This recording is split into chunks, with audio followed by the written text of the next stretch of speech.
So now inflation is a huge problem. See, inflation was the government's solution to the problem until inflation has now become the problem. And so inflation is going to get much worse.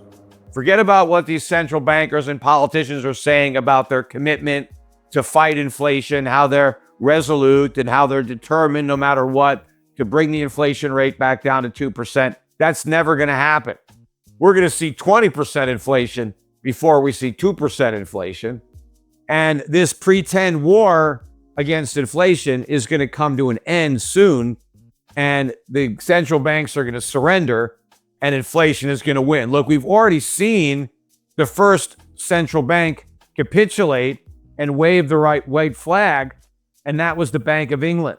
The Bank of England, a week or two ago, was every bit as committed to fighting inflation as the Fed, until the inflation fight threatened the financial crisis, and then they cowered out, turned around, and they're back to quantitative easing. They went from quantitative tightening to open-ended quantitative easing. In fact, the Bank of England said, we're going to print as many pounds as we have to. We're going to keep on buying gilts. We're not going to let interest rates go up. They have to let interest rates go up. If you want to fight inflation, you got to let interest rates go up. But the other thing you have to do to fight inflation is to make government spending go down, because government spending is the source of that inflation. Governments are running deficits, and the central banks are monetizing those deficits by creating inflation. Governments are actually funding themselves through inflation. When you have a budget deficit, you're not getting government for free. Every nickel that the government spends has to be paid for by the citizens. And if they don't pay for it with a tax, then how are they paying for it? Through inflation. So when prices go up, that's the tax that you're paying for all these government programs. And so if the government wants to get rid of inflation, well, then it has to get rid of those programs, or it has to raise taxes to finance those programs. And that's not happening. That's not happening anywhere. Nowhere in the world, despite all these governments that claim they want to fight inflation, no government is actually doing it. Nobody is cutting spending. In fact, in the UK, they cut taxes. Well, when you cut taxes, you increase the inflation tax. So the British were claiming that they wanted to fight inflation while at the same time creating even more of it.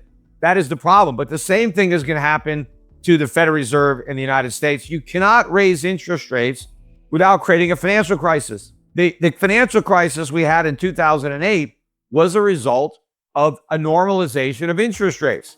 It wasn't simply a subprime problem. The reason subprime was the problem was because it was debt. People borrowed money and they couldn't pay it back. Why were they able to borrow the money? Because it was cheap. The Fed lowered interest rates to 1%. They created a housing bubble. Housing prices went up. People borrowed money against those inflated property values. They borrowed money with artificially low interest rates. And when interest rates went up, property prices went down. People didn't want to pay their mortgages. You get a financial crisis because now the banks didn't get their money back. They loaned all this money out. They didn't get it back. That was why we had a crisis. Well, today we have much more debt than we had in 2008. We had 0% interest rates for almost 10 years. Think about all the debt that was taken on during those 10 years by not only the government, corporations, private citizens. Do you think they can repay that debt when rates normalize? Of course not. And what happens when rates go up, asset prices come down. It's like the other side of a seesaw. The lower interest rates are, the more expensive stocks are, the more expensive real estate is. But as interest rates go up, those prices come down because it's all a function of interest rates. So if I borrowed a bunch of money to buy a house and now the house goes down, I have no equity and my mortgage payments are up, I'm mailing in the keys. But you have all these companies in America that have been losing money. In fact, in 2021, it was a record year in America for money-losing companies going public. Now, how do all these money-losing companies stay in business? Because the company is supposed to generate a profit to stay in business. How do you lose a bunch of money and still stay in business? How do you pay your employees? How do you pay your rent? Right? How do you do anything? Well, the companies were selling stock to the public. They were raising money by selling stock, and a lot of companies were borrowing money to pay their expenses, taking on debt. But it was all great when rates were at zero, And people were willing to buy these overpriced stocks when rates were at zero. They're not willing to do it when rates are at 4%. And in order to fight inflation, they got to go much higher than 4%. Despite the rate increases, federal funds rate in the United States right now is about 3.25% to 3.5%. Inflation, even the way the government measures it, is 8.25%.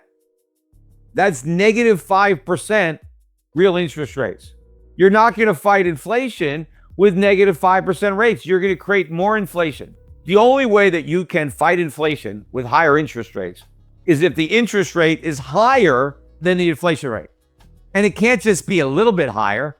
It's got to be meaningfully higher. In 1981, when Paul Volcker raised interest rates or allowed interest rates to go up, short-term rates went to 21%. The highest inflation got was 13.5%. So that's what it took. People had real interest rates. The reason you need that is because you've got to stop people from spending money. That's what's the demand. It's spending. You've got to get people to stop spending and start saving, because that accomplishes two things. It reduces demand, but it increases supply. How does it increase supply? Well, when you spend money, when you save money and you don't spend it, that money can finance capital investment that will lead to more production of goods. And so you increase the supply of goods while decreasing demand for goods, prices can come down or stop going up. That's what you need to do.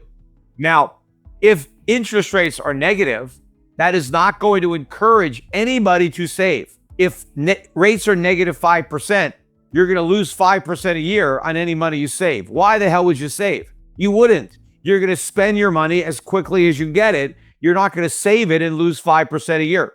Now, if the Federal Reserve raised interest rates up to, let's say, 10% or 15%, then you might save your money. Hell, I could put my money in the bank and earn 15%.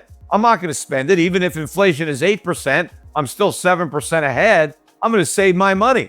I'm going to earn all that interest. I'm going to spend my money in the future because then I'm going to be able to spend the interest that I earned on my money. That's what the Federal Reserve needs to do. But they're not doing that. Also, we are running $2 trillion a year deficits in the United States. Where's the money coming from? It's coming from the Federal Reserve, or it was. There's no other source, because if the Federal Reserve isn't going to print all that money, then the private sector is going to have to buy all those treasuries. But the private sector doesn't want those treasuries. Foreign central banks don't want those treasuries. They need to sell the treasuries they've already got. They don't need to buy any more. There is no way to finance these deficits, so the government has to cut spending. But they haven't cut any spending. In fact, if you look at the Inflation Reduction Act, that was a spending bill. They increased spending to fight inflation. How are you supposed to do that? It's the spending that is the source of the inflation, because the spending is being monetized by the central bank. So instead of fighting inflation, they created additional inflation. Instead of putting out the fire, they poured gasoline on the fire and just pretended that they were going to put it out. But everything we're doing, we're forgiving student loans. In fact, we told people that have student loans, you don't have to pay those loans. Just go out and spend the money on other stuff. Buy more goods, buy more services, push the prices even higher. You see, the Federal Reserve and other central banks are at an inflection point. They're really in a situation where they're between a rock and a hard place, and they're damned if they do and they're damned if they don't. Because for years, they were able to kick the can down the road by creating inflation and sweeping the problem under the rug. But now that inflation has become the problem, they can't solve the inflation problem by creating more inflation, because the solution to every problem has been inflation. The economy is weak, print money, lower interest rates. Companies are failing, let's bail them out. How do we pay for that? Print money, create inflation. So inflation has been kind of the one-trick pony. It's been a cure-all. Whatever ails us, just inflation is going to be the cure. Well, now that inflation is the disease, where's the cure? There is none.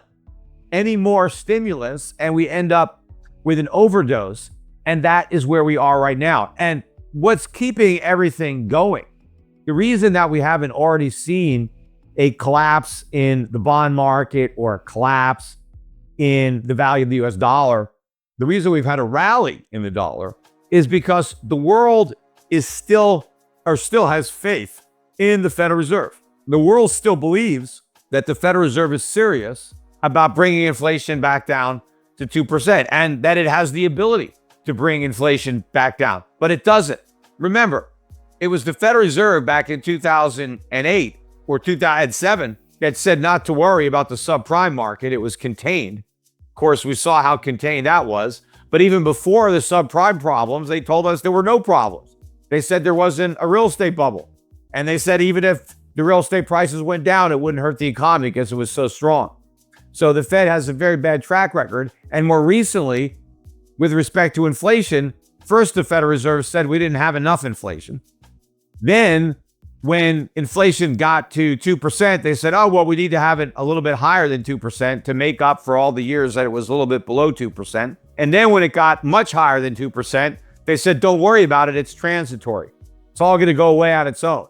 And they said that for a year as inflation got worse and worse and worse until they finally admitted that it wasn't transitory. And so now they're claiming that they're going to solve the problem. But that's another lie. It's just like the transitory lie. They knew inflation wasn't transitory. So why didn't they admit it? Because they couldn't fight it. Because they knew that fighting inflation would crash the house of cards that was built on a foundation of inflation. Everything the Federal Reserve has done has been to artificially prop up an overly leveraged economy. Well, the minute they try to fight inflation, they knock out those profs and everything comes collapsing down. That's why they pretended it was transitory, because they didn't have the guts to do something about it. It was only when the problem became such a big political, hot potato and everybody was worried about inflation that the Federal Reserve finally said, okay, we're going to do something about reining in inflation.